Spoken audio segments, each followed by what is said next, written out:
Hey there. Today's common phrase of the day is, what you see is what you get. It's a phrase you might hear often in English conversations, but what does it actually mean? Let's dive in. When someone says, what you see is what you get, they're saying that something is exactly as it appears. No hidden surprises, no tricks. If it looks good, it is good. If it looks bad, well, that's exactly what it is. For example, imagine you're shopping online for a new shirt. You find a shirt that looks fantastic in the picture. If the website says, what you see is what you get, they're promising that the shirt you receive will look just like the one in the picture. You can also use this phrase in everyday conversations. Let's say you're describing a friend who's very straightforward. You could say with John, what you see is what you get. This means John is genuine and doesn't pretend to be something he's not. Another example could be when you're talking about a meal you had at a new restaurant. If the food was exactly as described on the menu, you might tell your friends, the food was great. What you see is what you get. So next time you want to describe something or someone that's exactly as they appear, remember this handy phrase. What you see is what you get. It's simple, straightforward, and super useful. That's it for today's common phrase of the day. If you enjoyed this video, don't forget to like and subscribe for more fun and easy English lessons. Thanks for watching and happy learning. See you next time. Hey everyone, how's it going? I hope you're all having a fantastic day. Welcome back to another exciting episode of Common Phrase of the Day. I'm thrilled to have you here with us. Today, I'm breaking down the meaning of the phrase, dead ringer. It's a fascinating expression with a rich history. So, what does dead ringer mean? Have you ever wondered about its origins or how to use it correctly? Well, it might sound a bit creepy at first, but it's actually pretty simple and quite interesting once you get to know it. A dead ringer is someone or something that looks exactly like someone or something else. It's like seeing double. Imagine you see a person who looks just like your best friend. It's almost like a mirror image, right? You could say, wow, that person is a dead ringer for my best friend. It's a fun way to express surprise at the resemblance. The phrase has an interesting origin too. It's not just a modern-day saying, it has roots in history. It comes from horse racing in the late 19th century. Back then, horse racing was a popular sport with a lot of money involved. Back then, dishonest trainers would swap horses to cheat in races. They would use a horse that looked identical to a faster one. The swapped horse was called a ringer. This practice was quite common and led to the coining of the term. Adding dead just emphasizes the exact likeness. It means the resemblance is so close, it's almost uncanny. Now, how can you use dead ringer in everyday conversations? It's easy, and can add a bit of flair to your speech. Let's say you found a celebrity look-alike, maybe someone who looks just like a famous actor or musician. You could say, that guy is a dead ringer for Brad Pitt. It's a great way to highlight the striking resemblance. Or maybe you see a photo of a place that looks just like your favorite vacation spot. It brings back memories, doesn't it? You might say, this beach is a dead ringer for the one in Hawaii. Remember, it's all about expressing that something or someone looks remarkably similar to another. It's a handy phrase to know. Next time you see a doppelganger, you'll know exactly what to say. Thanks for tuning in. I hope you enjoyed learning about this phrase. Don't forget to hit the like button if you found this helpful, and subscribe for more fun English phrases. See you next time. Take care and keep learning. Hello, English learners. Today I'm diving into a fascinating phrase you might hear in everyday conversations. If the shoe fits. Have you ever wondered what it means? Let's break it down. If the shoe fits is an idiomatic expression. It's often used when someone makes a comment or observation that seems particularly suited to a person or situation. Essentially, it means, if this description applies to you, then accept it. For example, imagine a friend says someone keeps leaving dirty dishes in the sink. Another friend replies, well, if the shoe fits. Here, the second friend is suggesting that if the first person feels the comment applies to them, they should acknowledge it. Let's look at another scenario. Say you're at work, and your boss says, we need to improve our punctuality. If you know you've been late a few times, you might think, if the shoe fits, I'll make an effort to be on time. It's a nifty way to suggest that someone should accept a particular trait or behavior if it describes them well. But remember, it's usually used in a friendly or lighthearted manner. So next time you hear if the shoe fits, think about whether the comment applies to you, and if it does, maybe it's an opportunity for a little self-improvement. Thanks for tuning in to our common phrase of the day. keep practicing your English. And remember, every phrase you learn brings you one step closer to fluency. See you next time. Hey there. Today I'm going to teach you a super cool phrase, fast as lightning. So, what does fast as lightning mean, and how can you use it in everyday conversation? Fast as lightning is a way to describe something that happens really, really quickly. Imagine how fast a lightning bolt flashes across the sky. That's the speed we're talking about. You can use this phrase to talk about people, things, or even actions that are super fast. For example, let's say your friend runs very quickly. You could say, "Wow, you ran fast as lightning." Or, if you're talking about how quickly you finished your homework, you might say, "I did my homework fast as lightning." It's a fun phrase to add a little excitement to your conversations. Instead of just saying something is fast, saying it's fast as lightning makes it sound more vivid and interesting. Here's another example. Think about how quickly your favorite pizza gets delivered. You could tell your friend the pizza arrived fast as lightning. This shows your friend that the pizza came really quickly. So remember, fast as lightning means super fast. Try using it next time you want to describe something speedy. Practice makes perfect. The more you use it, the more natural it will feel. And that's it for today's common phrase of the day. If you enjoyed this and want to learn more fun phrases, make sure to like, subscribe, and hit the bell icon so you don't miss out on future videos. Thanks for watching and see you next time. Hey everyone, welcome back to the channel. Today I've got a cool phrase for you, run like the wind. Sounds poetic, right? But what does it actually mean? Well, it's pretty simple. Run like the wind means to run very fast. Imagine you're as swift as the breeze blowing by. Now let's break it down a bit. The phrase "like the wind" is used to describe something happening quickly or smoothly. So when you run like the wind, you're running at top speed. But how do you use it in a sentence? Let's say you're telling a story about your friend.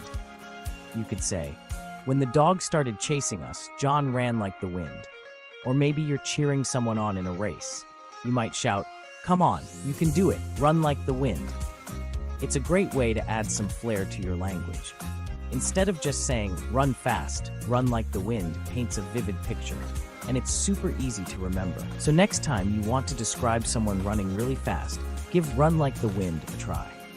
It's a fun and expressive way to spice up your English. Alright, that's it for today's common phrase of the day. If you found this helpful, make sure to hit that like button and subscribe for more. And don't forget to leave a comment with your favorite phrase. See you next time, and remember, keep running like the wind. Hey everyone, welcome back to the channel. Today we're diving into our common phrase of the day, weather the storm. So what does it mean to weather the storm?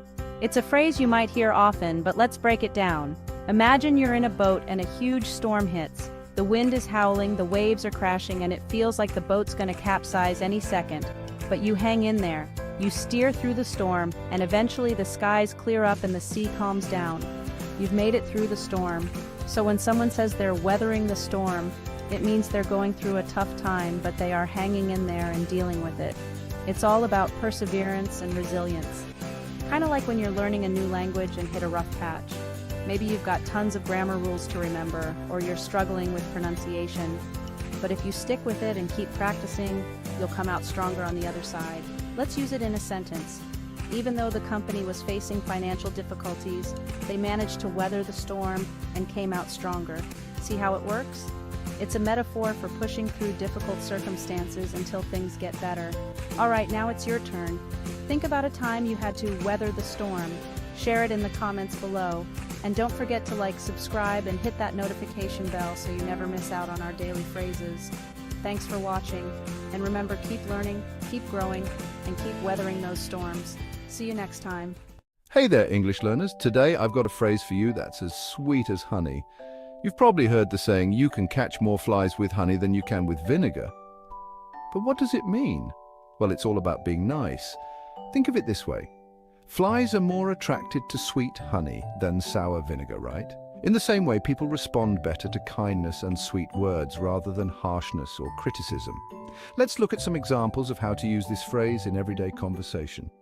Imagine you want your friend to help you with a project. Instead of saying, "Do this for me," you could say, Hey, I would really appreciate your help with this project. You're always so great at these things. See, a little kindness goes a long way. Or maybe you're at a restaurant and your order is wrong. Instead of getting upset, try saying, "Excuse me, I think there might have been a mistake with my order. Could you please check it for me?" You're more likely to get a positive response with a sweet approach. Remember, using honey instead of vinegar doesn't mean being fake or insincere. It's about choosing to communicate in a positive and respectful way, which can make a big difference in how people respond to you. So next time you're in a tricky situation, think about this phrase. You can catch more flies with honey than you can with vinegar. It might just help you get what you want with a smile. Thanks for tuning in and keep practicing your English with a sweet touch. See you next time. Hey there, English learners. Today I'm diving into a super interesting phrase, the pot calling the kettle black. So what does it mean? Well, this phrase is used when someone accuses another person of a fault that they themselves have. It's like calling out someone else for something you're guilty of too. But where did it come from? The origin of this phrase goes way back to the 17th century. Back then, pots and kettles were both used over open fires and would get covered in soot, making them black. So, if a pot called a kettle black, it would be pretty ironic, right? Now let's get into some examples of how you can use this phrase in everyday conversation. Example 1. Imagine you have a friend who is always late. One day, they complain about you being 5 minutes late. You could say, "Well, isn't that the pot calling the kettle black? You're always late too." Example 2. Let's say a colleague criticizes you for taking a long lunch break, but they often do the same. You might respond with, "Well, that sure is the pot calling the kettle black." See how it works? It's a fun and clever way to point out hypocrisy. Alright, that's it for today. Remember to try using the pot calling the kettle black in your next conversation. It's a great way to sound more like a native speaker. If you found this helpful, give a thumbs up and subscribe for more cool English phrases. Catch you next time. Hey everyone! Today's common phrase of the day is, when it rains, it pours. Have you ever heard someone say this and wondered, what do they mean? Well, let's break it down. So this phrase is used when something bad happens, and then a bunch of other bad things happen right after. Imagine this. You're walking to work, and it starts raining. You forgot your umbrella, so you get soaked. Then you step in a puddle, and your shoes are wet. And to top it off, you spill coffee on your shirt when you finally get to work. That's when you say, when it rains, it pours. Now, let's look at some examples of how to use this phrase in everyday conversation. First example, imagine you're talking to a friend about your day. You might say, "I was already running late and then I missed the bus." When it rains, it pours. Here, you're showing that one bad thing led to another. Second example, let's say your friend is having a rough week. They might say, "First, I lost my keys, then I got a flat tire. When it rains, it pours." They're explaining that it seems like everything is going wrong at once. Remember, this phrase isn't just about the weather. It's a metaphor for how problems often come all at once. But hey, keep your chin up. Just like the rain, tough times will eventually pass. That's it for today. Now you know what "when it rains, it pours" means and how to use it. Don't forget to hit the like button if you found this helpful, and subscribe for more common phrases of the day. See you next time. Stay positive. Bye. Hey there, English learners. Welcome back to another common phrase of the day. Today I'm going to teach you the phrase, to see eye to eye. This is a fantastic expression to know, and you'll sound super fluent when you use it. So, what does to see eye to eye mean? It means to agree with someone or to have the same opinion about something. Pretty simple, right? When you see eye to eye with someone, you both understand and agree on the same thing. Let's break it down with some examples. Example 1. Imagine you and your friend are planning a trip. You both want to go to the beach for the weekend. You could say, "We see eye to eye on going to the beach this weekend." This means you both agree on the destination. Example 2. Let's say you're working on a project with a coworker. You both think the best way to complete the project is by dividing the tasks equally. You might say, "My coworker and I see eye to eye on how to divide the tasks." This shows that you both share the same approach. Remember, using this phrase can make your English sound more natural and fluent. So, next time you agree with someone, try saying, "We see eye to eye." That's all for today's common phrase of the day. Keep practicing and soon you'll be speaking English like a pro.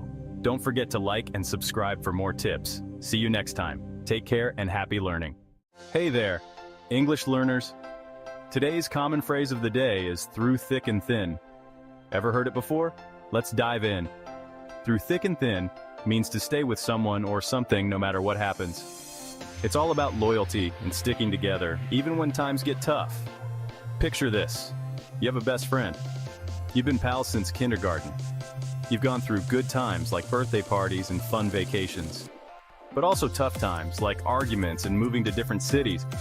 Yet you're still best friends. That's what through thick and thin is all about. It means you're there for each other, no matter what. Here's the first example. Imagine you're talking about your best friend. We've been friends through thick and thin. No matter what happens, we always support each other. Simple, right? Now let's try another one. Say you're in a relationship and you're talking to your partner. I promise to stand by you through thick and thin. It means you'll stick with them during the good times and the bad times. How sweet is that? So next time you want to show your loyalty or talk about strong relationships, remember this phrase, through thick and thin. It's a powerful way to express how much you care about someone or something, no matter the situation. Keep practicing, and soon you'll be using this phrase like a pro. Thanks for tuning in, and don't forget to like and subscribe for more. See you next time. Happy learning! Welcome to today's quick English tip. Let's talk about the phrase break the ice. This means to make people feel more comfortable in a social situation. For example, you might say, to break the ice at the party, I told a funny joke. Try using this phrase in your next conversation to connect with others more easily. Happy learning! Don't forget to like and subscribe for more tips. Hey there, English learners. Welcome to today's common phrase of the day. Today we're diving into a fun idiom, straight from the horse's mouth. So what does it mean when someone says they heard something straight from the horse's mouth? Well, it means they got the information directly from the most reliable source. Think of it as getting news directly from the person involved or someone who knows the facts firsthand. This idiom comes from horse racing.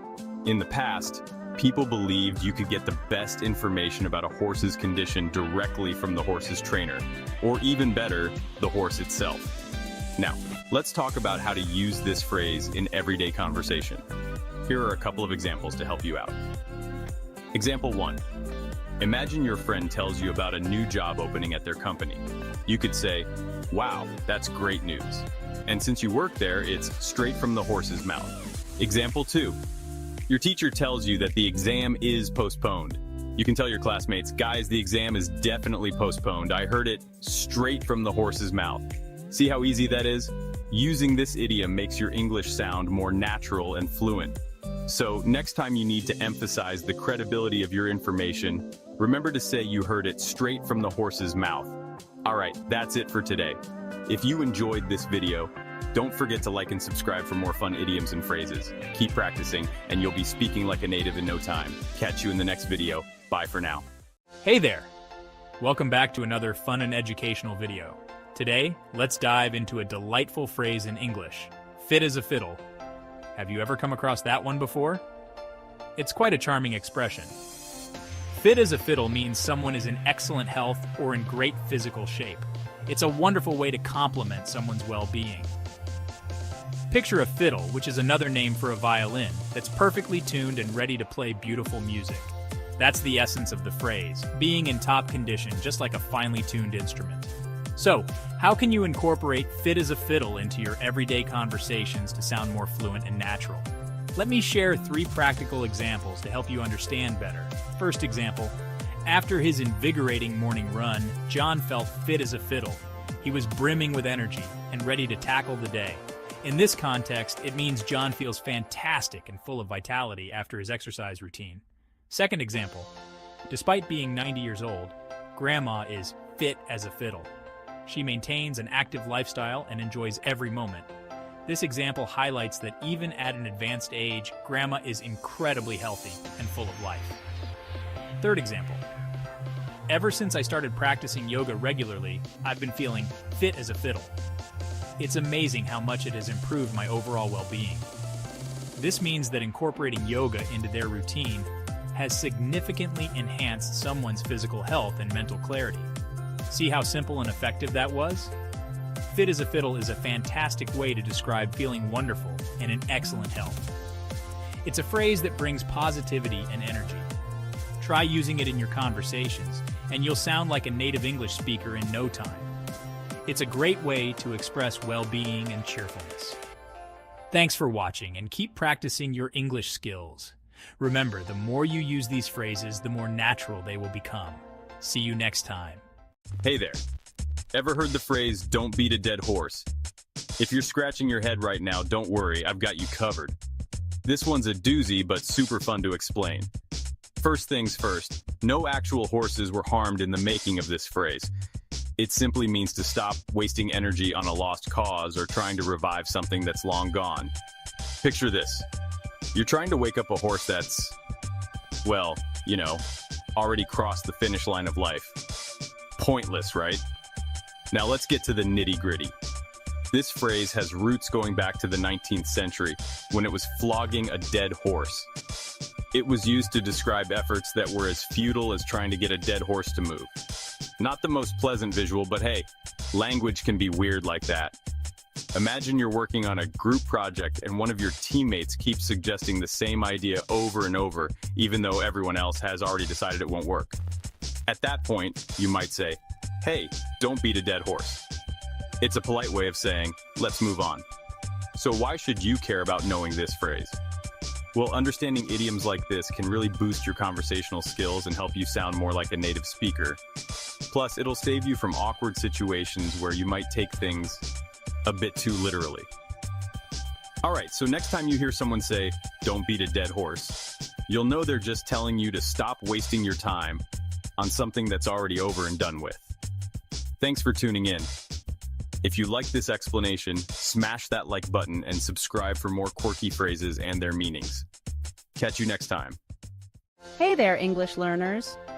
Have you ever heard the saying, "Curiosity killed the cat"? You might be wondering what that means, right? Well, let's dive into it. "Curiosity killed the cat" is an old saying that warns about the dangers of being too curious or nosy. Basically, it means that sometimes sticking your nose where it doesn't belong can lead to trouble. But don't worry, let's break it down with a couple of examples to make it crystal clear. Imagine your friend is snooping around in your room and finds their surprise birthday gift. You might say, "Hey, curiosity killed the cat. Now you've ruined the surprise." Here, you're gently reminding them that their nosiness led to an unwanted outcome. Or, let's say your coworker is asking too many questions about a secret project at work.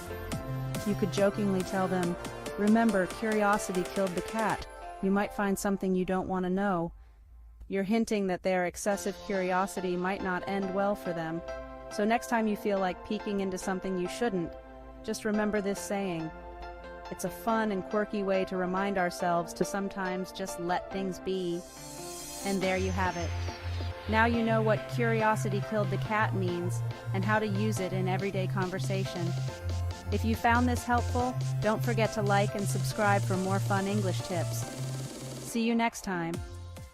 Everybody is looking for hidden gems in life. Here's a saying that will help you spot them. You can't judge a book by its cover. This super common phrase means you shouldn't judge someone or something just by how they look on the outside. For example, imagine a book with a boring cover. It might have the most exciting story inside. Or think of a person who seems shy at first. They could turn out to be a great friend. Here's how you can use it. Example 1. Your friend says, "This restaurant looks old and dingy." You reply, "Hey, you can't judge a book by its cover. The food might be amazing." Example 2. Someone says, "She doesn't seem very interesting." You respond, "You can't judge a book by its cover. She could be really cool once you get to know her. So remember next time, don't judge a book by its cover. Give things a chance and you might be pleasantly surprised. Like and subscribe." I'm sure you've heard the news. The English language is full of quirky phrases. Today let's dive into "speak of the devil." So, "speak of the devil" is a fun and slightly spooky way to say that someone has appeared just after you've mentioned them. Think about it like this. You're chatting with a friend about how much you miss your buddy Jake. Jake hasn't been around in ages. And then, boom, Jake walks in. You'd say, speak of the devil. It's like magic. Or maybe Jake just has great timing. Another example, imagine you're in class and you're talking about how strict your teacher is. Suddenly, the teacher walks in. Speak of the devil, you'd say with a laugh. Remember, it's all in good fun. It doesn't mean the person is actually a devil. It's just a quirky way to point out the coincidence. So next time it happens, impress your friends with your cool English skills. And that's the scoop on Speak of the Devil. Keep practicing, keep learning, and keep having fun. Catch you in the next video. Like and subscribe. English can be a wild and tricky language to learn. Today, we're going to explore some of the quirky and surprising aspects of English that make it unique. Let's dive in slowly and clearly. First up, we have homophones. These are words that sound the same but have different meanings. For example, the word flower, as in a blooming plant, and flour, which you use to bake bread. Even though they sound identical, their meanings are completely different. Tricky, right? Next, let's talk about idioms. Idioms are phrases that don't make literal sense but have a meaning that everyone understands. For instance, it's raining cats and dogs doesn't mean animals are falling from the sky. It just means it's raining very heavily. English is full of these funny phrases. Now, irregular spellings and pronunciations can make English a wild ride. Take the word kernel, pronounced kernel, which sounds nothing like how it's spelled, or the word night, where the K and GH are silent. English is full of surprises. Then there are words with multiple meanings. The word bark can mean the sound a dog makes or the outer layer of a tree. Same spelling, same sound, but different meanings depending on the context. Confusing, but also interesting. Speaking of silent letters, English loves to include letters we don't pronounce. Words like knock, gnome, and psychology all have letters that are just silent. It makes spelling a real challenge. Finally, there are contronyms. These are words that are their own opposites. For example, the word dust can mean to add fine particles, like when you dust a cake with sugar, or to remove fine particles, like when you dust a shelf. English is full of these curious contradictions. And there you have it, some of the wild and wonderful quirks of the English language. It can be challenging, but also a lot of fun. Keep exploring, keep learning, and remember, every language has its own surprises. Thanks for watching. Hey there, gym enthusiasts. Welcome back to another exciting episode where we dive into the world of fitness and gym culture. Today I'm going to help you master some essential gym lingo that will make your workouts smoother and your interactions more enjoyable. Whether you're just getting started or you're a seasoned pro, these phrases will help you communicate like a native English speaker at the gym. Knowing the right terms can make a huge difference in your gym experience. Let's dive right in and get you speaking gym lingo fluently. First up, we have spot me. This is a common phrase used when you need someone to assist you, usually with lifting weights. It's crucial for safety and can help you push your limits. For example, you might say, "Hey, can you spot me on this bench press?" This ensures that you have someone to help if the weight becomes too much. And the typical response could be, "Sure, I've got you." This shows that they're ready to assist and keep you safe. Next, let's talk about warm-up. This refers to the exercises you do to prepare your body for a workout. Warming up is essential to prevent injuries and improve performance. You might hear someone say, "I'm going to warm up with some light jogging." And you could respond, "That sounds like a good idea." Warming up properly can make your workout more effective.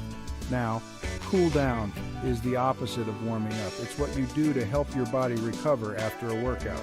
Cooling down helps reduce muscle soreness and aids in recovery. After my run, I always cool down with some stretching. You might reply, "I'll join you for that." Cooling down together can be a great way to bond with your workout buddies. Moving on, let's discuss reps and sets. Reps is short for repetitions, which means the number of times you perform an exercise. It's a fundamental concept in strength training. Sets refers to the groups of reps.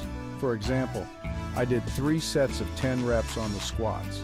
This means you performed the exercise 10 times, rested, and repeated this sequence 3 times. A common reply might be, nice, keep it up. Encouragement is key in the gym environment. Another important phrase is max out. This means to lift the maximum weight you can for 1 repetition. It's a way to test your strength and see your progress. I'm going to try to max out on the deadlift today. And someone might respond, good luck, be careful. Safety is always a priority when attempting to max out. Ever heard of cardio? This is short for cardiovascular exercise, which gets your heart rate up. Cardio is great for improving heart health and burning calories. I'm doing cardio today, lots of running and cycling, and you could say, sounds intense. Cardio sessions can be challenging but very rewarding. Let's not forget PR or personal record. This is the best performance you've ever achieved in a particular exercise. Setting a new PR is a great way to track your progress and stay motivated. I just set a new PR on my bench press. This is a moment of pride and accomplishment. A common reaction could be, that's awesome, congrats. Celebrating each other's achievements fosters a positive gym community. Last but not least, we have form. This refers to the correct way to perform an exercise to avoid injury.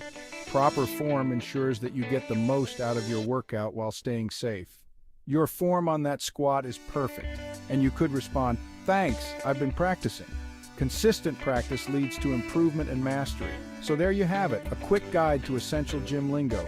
These phrases will help you navigate the gym environment with ease and confidence. Now you can head to the gym with confidence and speak like a pro. Remember, communication is key to a successful workout. If you found this helpful, don't forget to like, subscribe, and hit the bell for more tips and tricks.